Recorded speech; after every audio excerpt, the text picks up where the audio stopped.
যে মানুষের মধ্যে কিছু ব্যক্তি থাকবে যারা যখন মুমিন ব্যক্তিদের সাথে মিলবে তখন বলবে আমরা তো ঈমান এনেছি আল্লাহ তাআলার উপরে, কাল কিয়ামতের উপরে এবং ওই হাসরের দিনে।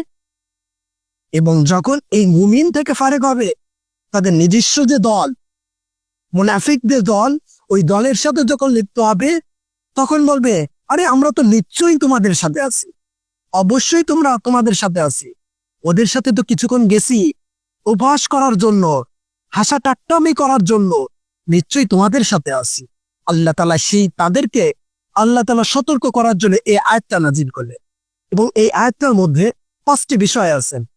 1 নম্বর মুনাফিকের বৈশিষ্ট্য, 2 নম্বর যে কাফেরদের সাথে সম্পর্ক বা মুনাফিকদের সাথে সম্পর্ক, 3 নম্বর যে সেটা মুসলিমদের